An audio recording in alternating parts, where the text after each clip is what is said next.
আমাদের একটি প্রশ্ন কারণ হচ্ছে যে পত্রপত্রিকা যেটি ছাপা হলো আওয়ামী লীগকে ক্ষমা করে দেওয়ার ঘোষণা জামায়াতের আমিরের, অনেকেই বলেছেন যে আপনি হয়তো খোলা মনে সাদা মনে সেই ক্ষমাটি ঘোষণা করতেই চেয়েছেন, কিন্তু পরে যখন আপনার দলের লোকেরা বা আপনি ফিরে গিয়ে চাপের মুখে সেটি আবার একটু বক্তব্য অন্যরকম করছেন, বিষয়টি কি ঠিক? মোটেই না।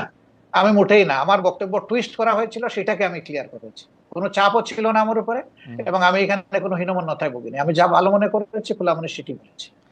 আচ্ছা, আরেকটি প্রশ্ন আসতে চাই, সেটা হচ্ছে বৈষম্য বিরোধী যে ছাত্র আন্দোলনের যে রাজনৈতিক প্ল্যাটফর্ম, সেটি নিয়ে আমি সরি, একটু আপনাকে ইন্টারাপ্ট করবো। জি আপনি বলেছিলেন যে আওয়ামী লীগ নির্বাচনে আসুক, তারা রাজনীতি করুক, এটা আমি চাই। জি আগে আওয়ামী লীগকে ডিসিশন নিতে হবে তারা আসলেই রাজনীতি করবে কিনা, তারা আসলেই রাজনীতি চায় কিনা। হুম, কারণ তারা যখনই ক্ষমতায় গিয়েছে তখন তো তারা রাজনীতির বাইরে চলে গেছে।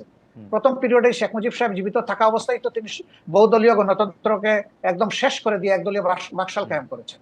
আওয়ামী লীগ যখনই ক্ষমতায় এসেছে সেই জিনিসটাই এস্টাবলিশ করার চেষ্টা করছে। হুম, এবারও তারা কিন্তু সে পথেই হাঁটছিল, এবং তাদের নেতারা বলতেন যে আমরা বাকশালের চেতনা অন্তরে ধারণ করি। হুম, সাংঘাতিক কথা। হুম, বাকশালের চেতনা যদি ধারণ করেন তো আওয়ামী লীগের নামে রাজনীতি করেন কেন? হুম, তাহলে তো তাদের সাহস করে বাকশালের নামেই রাজনীতি করতেন, হুম, দেখতেন যে জনগণ তাদেরকে কিভাবে রিসিভ করে। সেটা তো তারা করেননি। ইন্টারেস্টিং। এই জন্য আওয়ামী লীগ আদৌ রাজনীতি করবে নাকি ফেসিজম করবে, আগে আওয়ামী লীগ ডিসিশন নেন।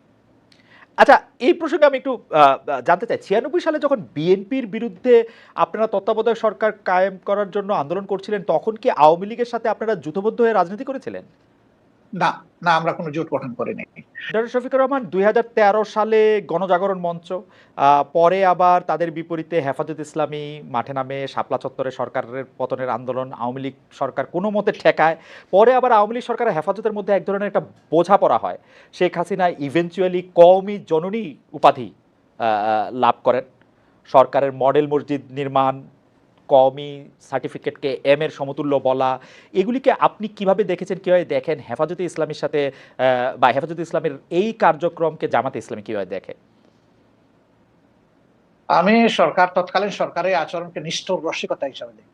নিষ্ঠুর রসিকতা। হুম।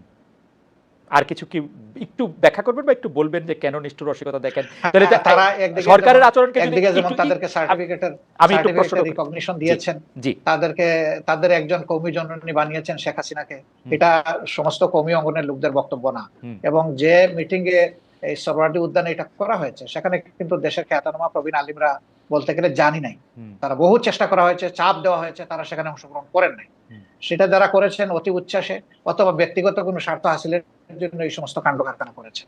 এটার সাথে আসলে কওমি অঙ্গনের কোনো সম্পর্ক তেমন ছিলই না। 2 নম্বর হচ্ছে, আপনি দেখেন যে তাদেরকে 22 সালের একটা ঘটনার পরে যেভাবে হাজার হাজার আলেমকে জেলে নেওয়া হলো এবং অত্যন্ত নিষ্ঠুর আচরণ তাদের সাথে করা হলো, বছরের পর বছর রাখা হলো। প্রবীণ আলিমদেরকে তাদের পায়ে বেড়ি পরানো হলো, হাতে হ্যান্ডকাপ লাগানো হলো, কোর্টে টানা হেঁচড়া করে এইভাবে এক জেল থেকে আরেক জেলে এই অবস্থায় নেওয়া হলো। এটাকে কি বলবো? আপনি কি বলবেন? আমি কি বলবো? এটাকে নিষ্ঠুর রসিকতা না? একদিকে আপনি তাদেরকে হেফাজতে ইসলামীকে আপনি কি বলবেন? দাওয়াত দিয়ে এনে এখানে, হেফাজতে ইসলামীকে আপনি কি বলবেন? কওমি সার্টিফিকেটকে, হেফাজতে ইসলাম কওমি প্রচন্ড সার্টিফিকেট। প্রচন্ড তারা চাপের মুখে ছিলেন। তারা যে সার্টিফিকেটটা পেয়েছেন এটা তো কোনো দয়ার দান নয়।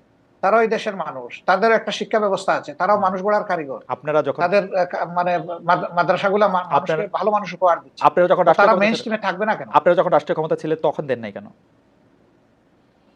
তখন এই দাবিটা ছিল এবং অনেকটা ম্যাচিউরড পর্যায়ে ছিল। এই সরকার 15.5 বছর সময় নিয়েছে, যেভাবেই হোক। আমাদের সরকারটা তো মাত্র 5 বছরের জন্য ছিল। হুম। এটা সময় পেলে অবশ্যই তাদের এই দাবি পূরণ হবে।